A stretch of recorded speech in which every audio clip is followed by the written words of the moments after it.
Highly recommended ko itong DJI Osmo Action 5 Pro. Hello, Mike. Hello, mic test. Ayun, no? Ayun, no?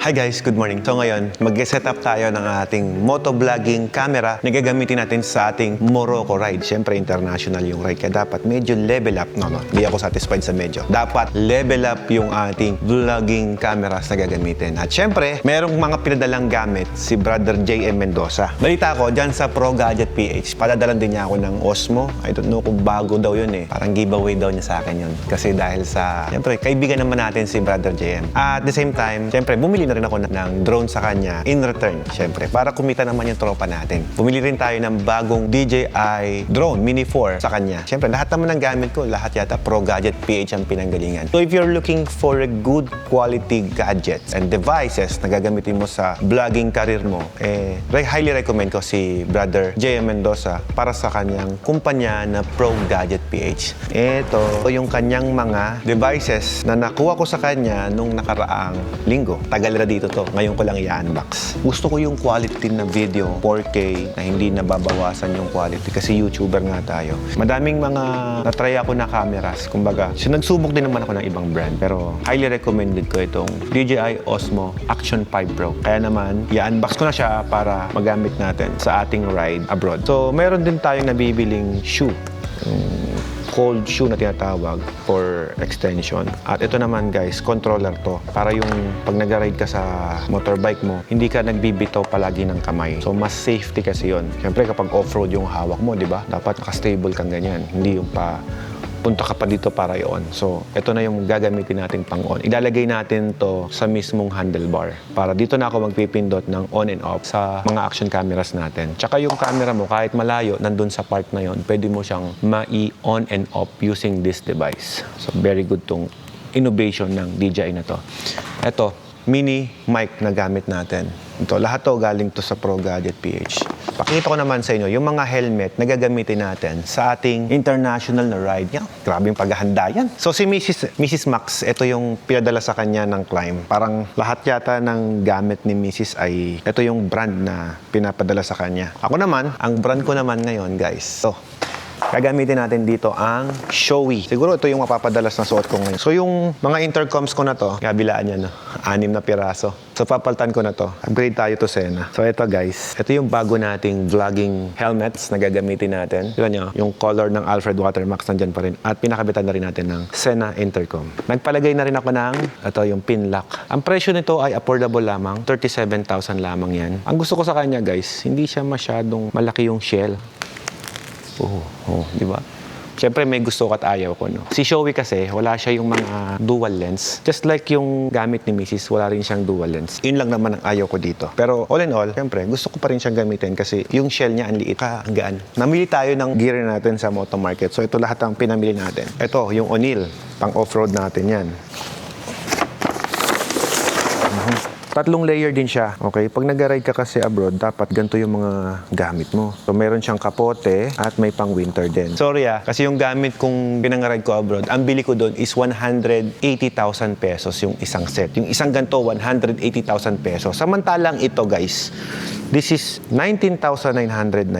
Tapos ito naman ay 15,000. So sabihin mo nang nasa 30 plus. Meron ka ng isang pang winter na jacket. Compare mo dun sa 180,000, you save at 150,000 pesos. Ganun kalaki yung na-save ko dito. So ito naman guys, kumuha na rin tayo ng ating pang Pilipinas na ride. Siyempre, kung may pang abroad, may pang Pilipinas tayo. Ito naman guys, yung isang set ng Dainese natin. Touring naman ang tawag dyan. Ito yung kaparis niya. Sa Dainese natin, gagamitin ko to sa linggo. Ito guys ay nagkakahalaga ng 15,990 lang. At dito naman sa isa, 16,990. At syempre, kanina sinasabi ko sa inyo, i-upgrade natin yung ating intercom. So, ito na yung gagamitin natin. Yung Sena Motorcycle Mesh. Yan. So, wave intercom siya, guys, na kung saan 8 kilometers ang sabi makakakonekta ka daw. So, tignan natin. Ito, guys, yung gagamitin natin. Ang presyo niya is 47,000 pesos. Pero, guys, kaya ko sinasabing upgrade. Tignan mo kasi yung speaker niya. Naka-Harman Kardon naman kasi siya. Kaya maganda talaga yung tunog nito. Yung ating pang off-road, O'Neill. Ito naman, guys, yung jersey. Yan. Isang set yan, no? Siyempre, gloves. At bumili rin ako siyempre ng nalagyan ko ng cellphone habang nag-ride. Dalawang yayamanin na medyas. Tinan mo yung medyas. 2,690. Medyas pa lamang yun. At siyempre, niregaluhan tayo ng Motomarket ng giveaways. Ito yun. Uy, mukhang malaki sa akin Ang dami ko palang susuot So yun guys, nakita nyo na kung ano yung mga gagamitin natin. Ito lahat yun. Yan. At syempre, gusto ko na marinig nyo rin yung boses ni Mrs. ko during the ride. So maglalagay rin ako ng microphone dito sa helmet ni Mrs. Hindi lang microphone. Lagyan ko rin siya ng intercom. At yung intercom na lagay natin, ito nga, yung Sena. Ngayon, samahan nyo kami guys na mag-setup ng Sena. At paano nga ba ikabit yung Sena na yan dito sa helmet ni Mrs. O tara, setup natin. Maraming gustong bumili nito noon. Ang problema, during time ng pandemic, hindi sila nakapag-import ng marami. So kahit maganda yung product nila, hindi sila nakapagbenta masyado. Kasi ako man, fan din ako guys ng Harman Kardon ng mga sound system. Kasi yan ang mga gamit sa mga luxury cars. Yung box pa lang premium So ito yung laman guys pag bumili ka. May dalawang ganitong set. Meron siyang manual, tapos yung set ng accessories. So, yung mga accessories natin. Ingat na ingat no? Kasi pag yayamanin na ganyan, dapat hindi mo talaga dinadabog yan. Yan, no? Eto guys, tingnan mo nakalagay mismo sa speaker niya, di ba? Kapag may ganito, pang half-face helmet to. Yun na, tanggal na agad siya. Tapos pagkakabit mo, that's it. Galing! Okay, so ito guys ay accessories na pwede mong ipalit-palit sa kanya. Pwedeng black, kung trip mo yung black. Pwedeng silver. Pwede itong white. Tapos pati yung mga knob, Ayan, Gandaan dyan, guys. Waterproof na rin to, Gagayahin ko yung setup ng sa akin. Para parehas. Gawin natin dyan.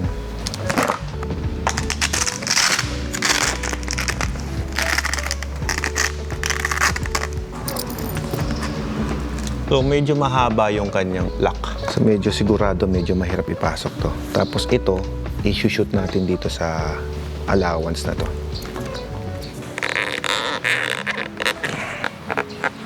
Okay, meron pa pala siyang kasamang isang box dito, guys. Mga foam para sa inyong microphone. Ito yung pandikit sa mga speakers.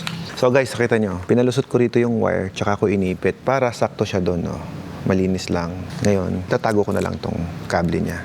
Di ba? May buta siya doon. Hindi siya magiging lukot-lukot. May iba't ibang klaseng microphone kasi itong Sena. So ito guys, kapag gusto mong palitan yung nakalagay na rito. Ang daming spare parts. Ito yung charging niya. May kasama na rin siyang Type-C charger. Kapag half-face helmet, pwede mong gamitin to. Ang dami niyang mic. Tinan niyo yung kasama. 1, 2, 3 mic. Itong isang buong box na to, 6 na microphone yung kasama. Kaya ko sinabing upgrade din. Alam nyo ba, itong Sena, hindi to dadalhin ng Motomarket kung pangit ang after-sales service ng Sena. Kaya ko naman sinasabi na magandang klase siya kasi isa rin akong importer ng mga gamit. Isa sa maganda dapat, kapag may nasira sa parts na yan, dapat madali mo siyang ipa-warranty. At yan ang nagustuhan ni Boss Ryan ng Motomarket dito sa Sena. Tingnan nyo. Kakabit na doon sa loob. Ang hindi pala maganda dito sa brand na to, medyo nakabukol siya, Ewan ko lang kung Pasusukat muna natin kay Ella. Kapag komportable siya, okay na yan. Ngayon, ikakabit natin tong Sena. Ganito lang siya kinakabit, guys. Yun, Ngayon, ang kagandahan dito, guys, pag bubuksan mo naman, ganito. Press mo lang to, ito, tsaka ito. Hold. Yan na. Okay na siya,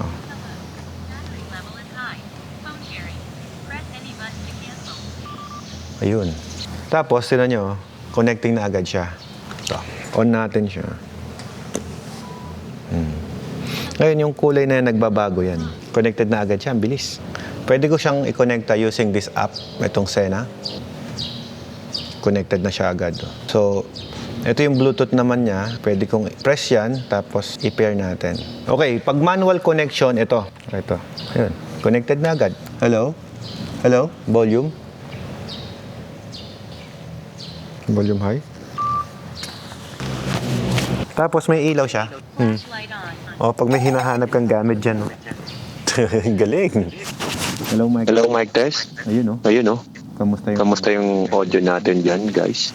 Okay naman po ba? So, yung narinig nyo ngayong audio ay nanggagaling dito sa mismong intercom natin. So, sound check lang natin, guys. Hello, sound check. So, ayan, guys. Okay na. Pagkakabit natin. Yan. Susubukan natin kung kayang ikasya sa video natin ito ngayon yun. But for the meantime, at least ngayon, i-charge ko muna siya para ready tayo bukas. Hi guys, good morning. So may ride kami ngayon, biglaan lamang. Na-invite tayo ng owner ng Auto Market sa ating first ride kasama ng bago nating kaibigan. So ito yung mga helmet na gagamitin natin at susubukan natin ang performance nitong Sena Intercom kung talaga ba siyang maganda. Tara at punta tayo dun sa aking garahe. Morning boss. How are you today? You sleep well? Let's go at kunin lang natin yung motor natin. Yun. Mami, we're late. Ano? Hoy, nakasalamin na yung bahay natin, boss. Ayos. Okay, welcome again sa aking munting garahe. Hi guys, so alis na kami ni Boss Ella. Hintayin lang namin yung Dainese gloves namin. Pupunta kami ng Clark, Pampanga ngayon guys. May silang ba? Dalawa, nasa sa akin. Yung sa akin nandun. Tara, balikan na lang natin. Matagal yan pagka ano.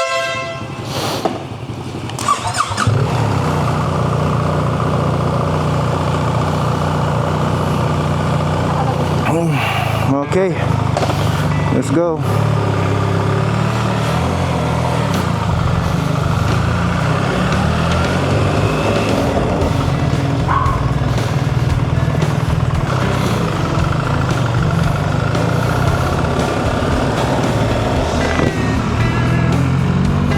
Yun guys, so gamit nga pala natin ngayon yung ating bagong helmet na Shoei. Wala akong makita, may sticker pa yung helmet ko.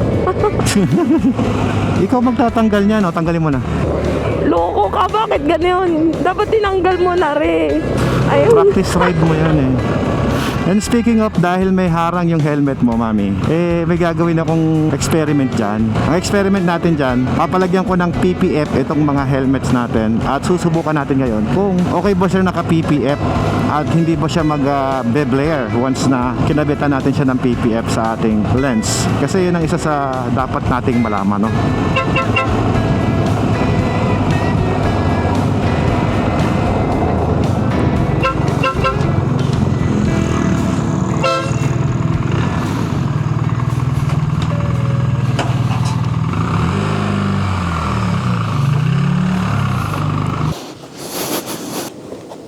Okay, gamit namin ngayon nga pala yung aming Dainese gloves. Naka-Dainese gloves ka din? Nakikigaya. Pares tayo ng itsura. Ako yung unang namulot, tapos nakigaya. Ganun talaga, buhay. Huwag gaya-gaya di. Mahirap magdampot pag pareho. Tara na. Ay. Let's go. Okay, let's go.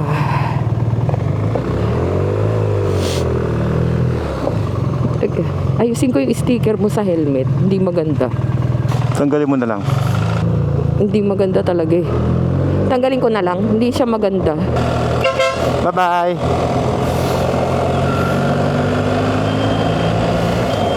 Anong masasabi mo sa iyong jacket, brother? Sa jacket ko, maganda. Malamig ba? Komportable. Siyempre, gusto kong masubukan to sa mainit na panahon kasi maagap eh.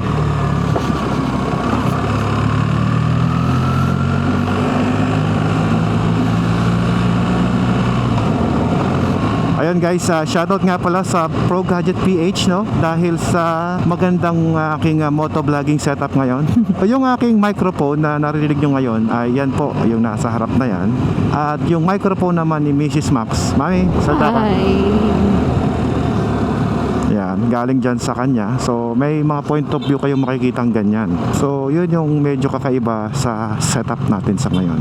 At the same time, pwede ko rin ipakita sa inyo yung point of view gamit yung isang camera na nasa aking baraso.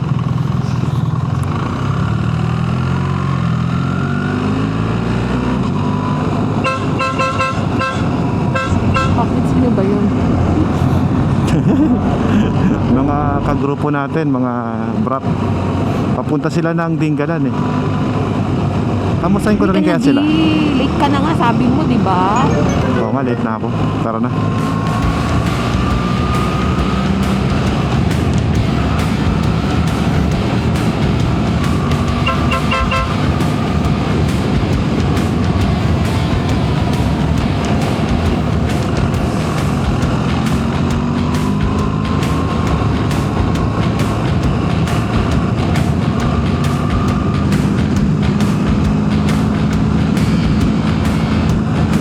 Yon, I would like to congratulate nga pala yung ating YouTube channel. Tayo sa ngayon ay mayroon ng 410 subscribers. Yes sir.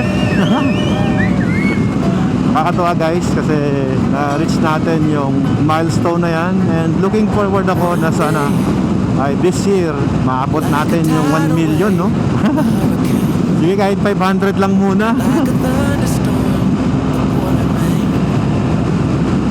Taas ang pangarap eh, no? Pero di naman masamang mangarap guys eh. Malay natin. Okay guys, kakagala muna kami dito sa Petron. Wala tayong gasolina.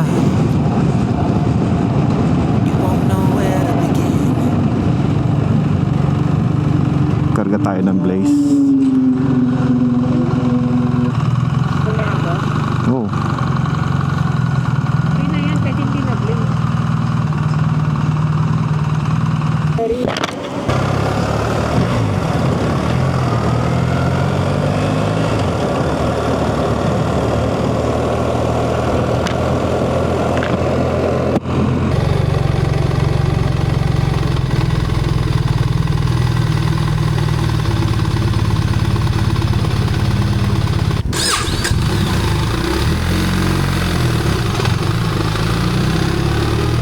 Oh, New Clark City.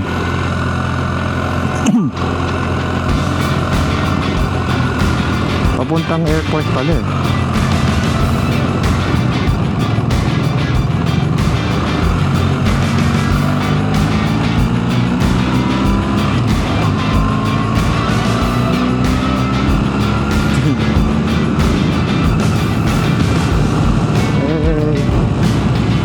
Pakita ko pala sa inyo guys yung GB Max.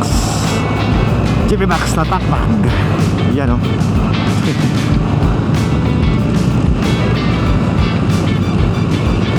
Ganda dito sa Clark, no?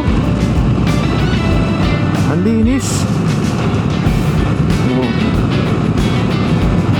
Malapit na tayo. 8 minuto lang ay nandun na tayo sa location na ating pupuntahan. First time ko guys na pupunta sa lugar na yan. Hindi pa kami nakakarating ni Mrs. dyan. Pasensya na po, medyo late kami, and I'll take responsibility sa pagiging late namin ni Mrs. Aray ko, bakit? Bakit mami? Bakit? Nanto ka? Nakakahiya. First ride namin ni RCC. Late ako. Pero okay lang. Maintindihan naman ako nun. Tsaka breakfast ride lang naman. Ganoon talaga. Marami rin tayong mga dapat iunahin, asikasuhin. Ang ganda naman ng Dainese na yan. Oh, si Mrs. naka-Dainese boots din yan. Yung boots ko pala na nakuha sa Moto Market, hindi naisama nung nilabas ko. So, yun, pina-LBC na lang nila, and hopefully umabot yun sa ride natin. Ride sa abroad, hindi dito sa Pilipinas, kasi doon talaga intended yun, kaya ako binili.